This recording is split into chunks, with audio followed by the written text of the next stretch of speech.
बिस्मिल्लाहिर्रहमानिर्रहीम, अस्सलाम वालेकुम। मैं हूं समर अब्बास, आप मेरा डिजिटल चैनल देख रहे हैं। नाज़रीन, आज की बड़ी और अहम तरीन खबर, आज की सबसे बड़ी खबर, आज दूसरे दिन एक और सीनियर तरीन सुप्रीम कोर्ट ऑफ पाकिस्तान के जज जस्टिस एजाजुल हसन ने अपने ओहदे से इस्तीफ़ा दे दिया है। एजाजुल हसन जो है अक्टूबर में इन्होंने पाकिस्तान का अगला चीफ जस्टिस ऑफ पाकिस्तान बनना था जस्टिस काजी फाइज ईसा की रिटायरमेंट के बाद, लेकिन आज खबर ये सामने आई है कि जस्टिस एजाजुल हसन ने अपने ओहदे से इस्तीफ़ा दे दिया है। जस्टिस एजाजुल हसन के इख्तलाफात जो हैं पिछले काफ़ी हफ्तों से जस्टिस काजी फाइज ईसा के साथ चल रहे थे। इससे पहले जस्टिस उमर बंदयाल के दौर में जस्टिस एजाजुल हसन तकरीबन हर बेंच का हिस्सा रहते रहे, लेकिन आज जो खबर सामने आई है कि जस्टिस एजाजुल हसन ने इस्तीफ़ा दे दिया अपने ओहदे से, और 2 दिनों में सुप्रीम कोर्ट ऑफ पाकिस्तान के 2 सीनियर जजेस मुस्तफ़ी हो चुके हैं। कल इस्तीफ़ा सामने आया था जस्टिस मज़ाहिर अकबर नकवी का, जिनके खिलाफ supreme court of Pakistan supreme judicial council की कार्रवाई जो है उनके खिलाफ चल रही है। और आज भी जब कार्रवाई जो है आगे बढ़ाने की बात हुई सुप्रीम जुडिशल काउंसिल की जस्टिस मज़ाहिर अकबर नकवी के इस्तीफे के बावजूद, तो जस्टिस एजाजुल हसन जो हैं, चूंकि वो मेंबर है बीइंग सीनियर जज of the supreme court of Pakistan, उन्होंने इस कार्रवाई में बैठने से इनकार कर दिया और वोट के चले गए। जिसके बाद जस्टिस मंसूर अली शाह जो हैं, उन्हें इस बेंच में, यानी कि जो 3 रुकनी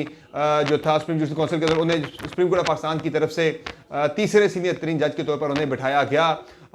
जिसमें मंसूर अली शाह फिर उनके बाद बैठे। तो ये इस वक्त मामला एक बहुत बड़े बहरान की तरफ जा रहा है पाकिस्तान के अंदर। जो मैंने कल भी आपसे बात की थी कि एक बड़ी लड़ाई शुरू होने वाली है 2 बड़े इदारों के दरमियान, और उस लड़ाई से पहले इदारे के अंदर एक लड़ाई शुरू हो चुकी है, और ये लड़ाई जो है बहुत ही संगीन और बहुत ही संजीदा सूरत हाल, संजीदा नोयत इख्तियार कर चुकी है कि 2 दिनों में सुप्रीम कोर्ट ऑफ पाकिस्तान के 2 सीनियर तरीन जजेस के इस्तीफे आ चुके हैं।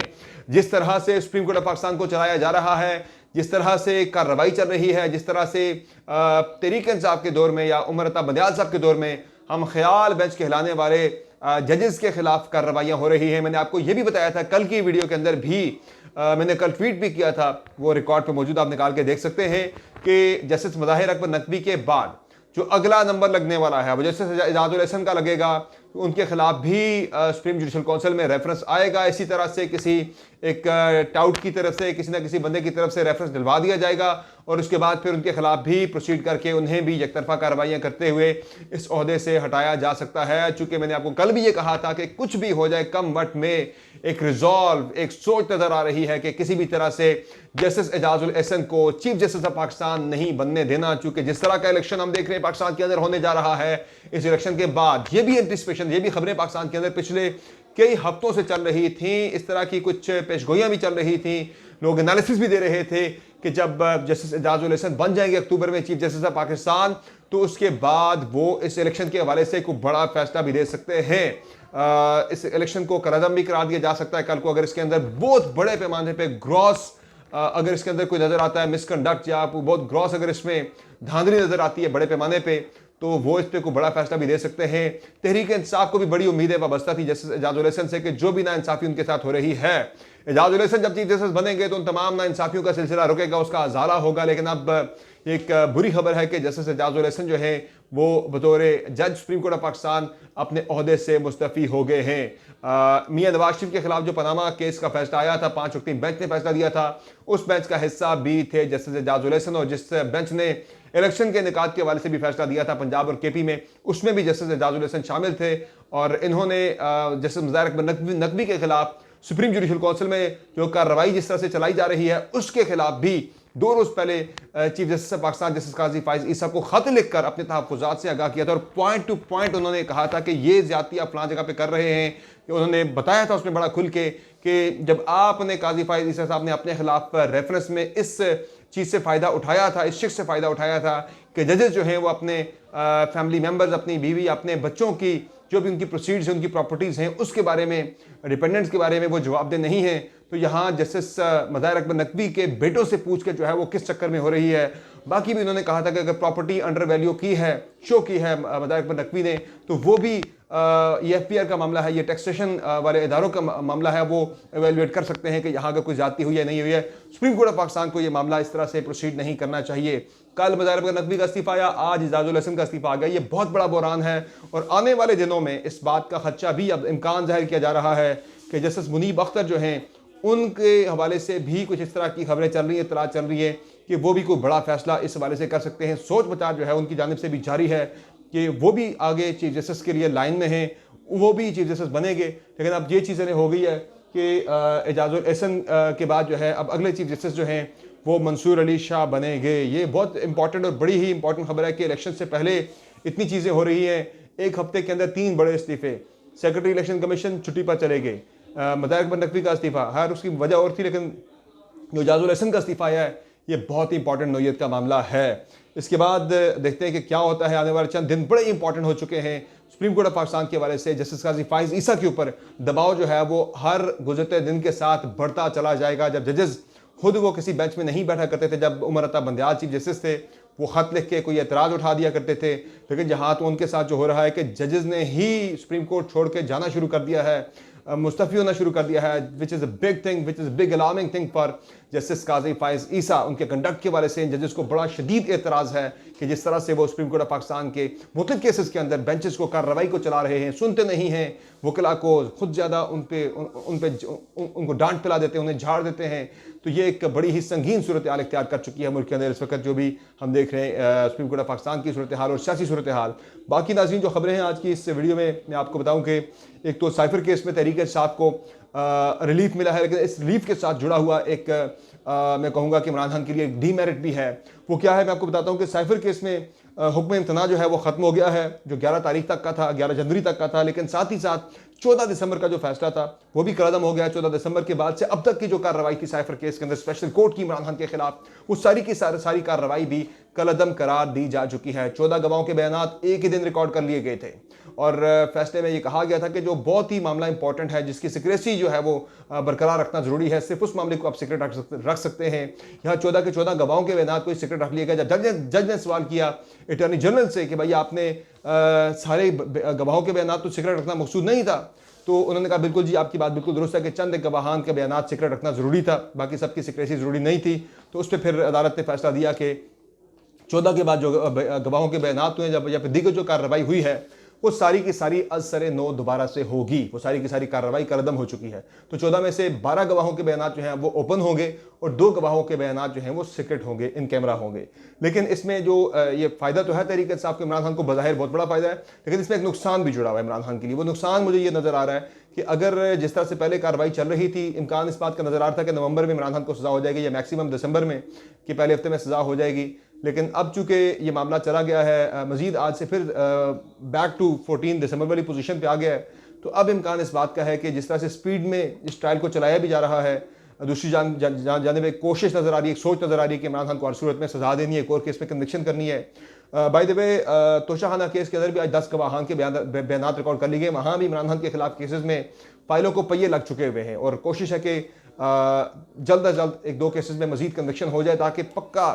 ठक्का इंतजाम हो जाए कि इमरान खान इलेक्शन में ना आए। इससे तहरीक इंसाफ को क्या नुकसान होगा? कोई नुकसान नहीं होगा। तहरीक इंसाफ का जो वोटर है उसने फैसला कर लिया हुआ है कि उसने निकलना है और अपना वोट कास्ट करना है। वोट कास्ट करके उसने जो उसके साथ हुआ है मुल्क के अंदर, जो पिछले कई महीनों से, पिछले 1.5-2 साल से चल रहा है, उसने इसका बदला लेना अपने बैलेट के जरिए। वो जो बदला तहरीक इंसाफ के वोटर के अंदर, सपोर्टर के अंदर एक जो आग उसके अंदर एक सुलग रही है ना इंतकाम की, वो इंतकाम उसने बैलेट बॉक्स के अंदर जाकर निकालना। जिस तरह से 17 जुलाई को 2022 को निकाला गया था पंजाब के ज़िमनी इंतखाबात के ऊपर, अब यहाँ पे भी तहरीक इंसाफ जो है वो उसी तरह की सोच उनके वर्कर के अंदर, उनके सपोर्टर्स के अंदर, उनके वोटर्स के अंदर पाई जाती है। लेकिन मैं ये कह रहा हूँ कि वोटर के ऊपर कोई खास असर नहीं पड़ने वाला, बल्कि शायद इससे भी ज़्यादा उसका जो गुस्सा है, उसके अंदर जो एक रिजॉल्व है कि मैंने हर सूरत में पोलिंग स्टेशन पर जाकर अपना वोट कास्ट करना है, शायद वो इस चीज़ के शायद उस वोटर को वो उस तरफ लेके जाए कि जिससे तरीके से आपको फ़ायदा ही होना है। लेकिन नुकसान इमरान खान को ये हो सकता है कि उनकी अगर कन्विक्शन जाके अब इस केस के अंदर उन्हें सज़ा अगर होती है फरवरी के पहले हफ्ते में ही जाके होगी। अब जितना भी स्पीड लगा ली जाए, फरवरी के पहले हफ्ते में जाके सज़ा हो जानी है, यानी 2-3 तारीख को या 4 तारीख को। उसके बाद टाइम नहीं बचेगा इमरान खान के पास अपील करके अपनी सज़ा को मुअत्तल करवाना या सज़ा के खिलाफ अपील पे फैसला लेना। फैसला कोई आता है ना, फैसले के खिलाफ वो अपील कर सकते हैं ना हाई कोर्ट के अंदर। अब वो अपील अगर 3-4 फरवरी को जाके फैसला आता, 8 फरवरी को इंतखाबात हैं, तो 3-4 दिन में अपील लगना, अपील में बेंच बनना, फिर सबको सुन के अपील के ऊपर फैसला देना, वो मियाँ नवाज शरीफ तो नहीं ना इमरान खान के जिसके लिए नैब भी आके खड़ा हो जाए भाई हमें कोई एतराज़ नहीं है। फिर तो इमरान खान है, इस पर तो फिर एतराज़ात होंगे हर तरफ से। तो फिर मुझे इसमें जो है इमरान खान के लिए एक छोटा सा नुकसान जो है वो डीमेरिट नज़र आ रहा है कि उनकी कन्विक्शन अगर होती है फरवरी के पहले हफ्ते में, तो वो फौरी तौर पर अपील पर उनको रिलीफ नहीं मिल सकेगा। बाकी जो मामला है एक बड़ी खबर जो है और सामने आई थी कि इमरान खान को ऑफर की थी जनरल बाजवा ने कि आपको 2 ताई अक्सरियत दे देते हैं। इस वीडियो पे मैं आगे चल के बड़ी डिटेल बात करूंगा, चूंकि ये खबर बड़ी इंपॉर्टेंट है, इस पर मैं डिटेल वीडियो करूंगा अगली। लेकिन एक और काम जो नून लीग करने जा रही है, नून लीग जनाब ये कर रही है कि उन्होंने काम ये किया कि 2 हल्के ऐसे कि जिन हल्कों पे नून लीग को 200% शिकस्त कन्फर्म थी, यकीनी थी, वहाँ उन्होंने IPP को आगे कर दिया कि आप यहाँ से इलेक्शन लड़े। एक हल्का जनाब सलमान अकरम राजावाला NA 128, जहाँ से ख्वाजा हसान को पहले टिकट देने का फैसला था, लेकिन जब नून लीग ने ये देख लिया कि भाई ये हल्का तहरीक के सामने नहीं छोड़ना, पक्की जीत जाएगी 200%, तो वहाँ से उन्होंने अपने बंदे को विड्रॉ करके ओन चौधरी को IPP के से ओन चौधरी को आगे कर दिया है। हार जाना है, जाहिर है, एहसान भी चढ़ गया, इज्जत भी बच गई। दूसरा हल्का इस्लामाबाद में NA 47 है, जो कि इमरान खान का बनी गाला वाला हल्का है। यहाँ भी नून लीग को शिकस्त कन्फर्म नजर आ रही थी, तो ये हल्का भी उन्होंने उठा के IPP को दे दिया है, आमिर कैनी को टिकट यहाँ से दे दिया है, और नून लीग के पास यहाँ से कैंडिडेट भी नहीं था, तो यहाँ भी इज्जत भी बचा ली और एहसान भी चढ़ गया IPP के ऊपर। बाकी एक और जो खबर है जनाब वो इसी मदार अकबर नकवी के हवाले से ही है कि मदार अकबर नकवी के हवाले से उनके साथ लगता है कि प्रैंक हो गया। उन्होंने कल इस्तीफ़ा दिया और आज उनके खिलाफ जो कार्रवाई थी सुप्रीम जुडिशल काउंसिल में वो बंद नहीं हुई, बल्कि कार्रवाई जो है वो आगे बढ़ाने की बात हुई। शायद ये भी एक वजह है जो जस्टिस एजाजुल हसन ने इस्तीफ़ा देने का फैसला किया, ये भी उसमें एक वजह हो सकती है कि जब एक जज फैसला दे चुका है, इस पर पहले फैसला एक आ चुका हुआ है जस्टिस एजाजुल हसन का और जस्टिस मुनीब अख्तर का, गालिबन 2 जजेस का फैसला इस पर आ चुका हुआ है कि 209 के तहत कार्रवाई, जब कोई जज इस्तीफ़ा दे दे उसके खिलाफ फिर कार्रवाई नहीं हो सकती, मजीद सुप्रीम जुडिशल काउंसिल में कार्रवाई खिलाफ बंद हो जाती है। क्योंकि जहाँ एक मुतालबा बढ़ रहा था कि चूँकि सिर्फ इस्तीफ़ा देने से जो है वो मामला रुकना नहीं चाहिए, तो उस प्रेशर में आके वैसे तो चीफ जस्टिस साहब कहते हैं कि ना मैं सोशल मीडिया देखता हूँ ना मैं TV देखता हूँ, कल से सोशल मीडिया और TV पे जो शोर था वो चीफ जस्टिस से कानून तक पहुँच गया। तो उन्होंने कहा जी कि इस वक्त इदारे की साख का मामला है और अब पूरा मुल्क हमारी तरफ देख रहा है, तो हमने जो इल्ज़ामात लगे हैं उन इल्ज़ामात को भी हमने देखना है। 2 जज के इस्तीफ़ा देने से, मदार अकबर नकवी के इस्तीफ़ा देने से उनके ओहदे से फारिग बरतरफी वाला मामला तो ख़त्म हो गया, लेकिन हमने जो इल्ज़ामात उनको भी हमने देखना है कि वो किस तरफ जा सकता है मामला। यानी कि अब वो पूरी इन्वेस्टिगेशन जो है वो जिसका मुतालबा नून लीग कर रही थी, वो काजी फाइज ईसा साहब उस तरफ जा रहे हैं कि भाई पूरी इन्वेस्टिगेशन की जाए सारे मामले की। तो अब कल के लिए इस पर बेंच बना है और कल बुलाया गया है, इसमें नोटिस जारी कर दिया गया मदार अकबर नकवी को। देखना है कि वो इस नोटिस के बाद पेश होते हैं सुप्रीम कोर्ट ऑफ पाकिस्तान में या अपने नुमाइंदा किसी वकील को भेजते हैं नहीं भेजते, ये इंपॉर्टेंट मैटर होगा। लेकिन मुझे जो जिस तरफ सूरत हाल जाती हुई नजर आ रही है, जस्टिस काजी फाइज साहब के ऊपर मुकम्मल अदम एतमाद हो चुका है सुप्रीम कोर्ट ऑफ पाकिस्तान के अंदर से, बाहर से कोई करे या ना करे। बाकी भले के इंतखाबी निशान के ऊपर इलेक्शन कमीशन ऑफ पाकिस्तान ने तहरीक इंसाफ को सर्टिफिकेट जारी नहीं किया और इस पर पाकिस्तान तहरीक इंसाफ ने एक तो पेशावर हाई कोर्ट में तौहीन अदालत की दरखास्त जारी है इलेक्शन कमीशन के खिलाफ, और उस पर भी पेशावर हाई कोर्ट ने कल समात अपनी रख ली है। बड़ी इंपॉर्टेंट समात कल होने जा रही है पेशावर हाई कोर्ट में। लेकिन इलेक्शन कमीशन जो है वो देखे ना कि बजाय से कि वो इस वक्त इलेक्शन के इंतजाम करे, मुल्क में वो भाग दौड़ कर रहा हो, इलेक्शन के इंतजाम की सिक्योरिटी एजेंसी से रब्ते कर रहा हो, बाकी लोगों से रब्ते कर रहा हो, इंतजाम कर रहा हो, इलेक्शन कमीशन तहरीक इंसाफ को इस इलेक्शन की दौड़ से उनसे बल्ले का इंतखाबी निशान लेने के लिए भागा भागा फिर रहा है, मारा मारा फिर रहा है। पहले जनाब पेशावर हाई कोर्ट पहुंच के खुद फैसला दिया, फरीक इसमें अकबर शेर बाबर है, फरीक का काम बनता है कि वो अगली अदालत में अपील लेकर जाए फैसले के खिलाफ। खुद फैसला दिया, तहरीक इंसाफ ने पेशावर हाई कोर्ट से रिलीफ लिया, तो यहाँ ज्यूरी यानी इलेक्शन कमीशन पाकिस्तान खुद उठ के चला गया, बजाय इसके कि अकबर शेर बाबर वहाँ पर पहुँचते, तो खुद वहाँ पर चले गए। तो खुद जाके वहाँ उन्होंने अपील कर दी, अपील हुई उस पर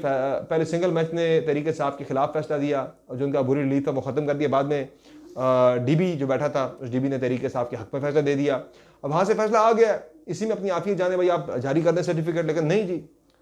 नहीं छोड़ना PTI को किसी भी सूरत में। इलेक्शन कमीशन जनाब वहाँ से भागा भागा पेशावर से सीधा सुप्रीम कोर्ट ऑफ पाकिस्तान पहुँच गया आज, ना भाई हमने तो जारी नहीं करना सर्टिफिकेट, ये तो गलत हुआ था सारा कुछ। अब सुप्रीम कोर्ट ऑफ पाकिस्तान ने कल सुबह 9 बजे इसकी इंपॉर्टेंट प्रोसीडिंग जो है वो रख ली है। लेकिन अब जो हो गया ना काम जस्टिस एजाजुल हसन वाला, उसके बाद जस्टिस काजी फाइज ईसा के ऊपर इतना शदीद दबाव जो है वो बढ़ रहा है, इतना शदीद दबाव बढ़ रहा है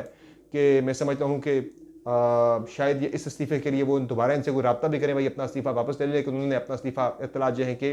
सदर मुमलिकत को मंजूरी के लिए भिजवा दिया है। तो एक बिग क्राइसिस एक जो है वो पैदा होता हुआ मुल्क के अंदर नज़र आ रहा है। आने वाले दिनों में देखते हैं कि ये मामला किस तरफ जाता है। आपको अपडेट रखेंगे सारी सूरत हाल से। मुझे दीजिए इजाज़त, अपना वो ख्याल रखेगा। अल्लाह ने के बाद।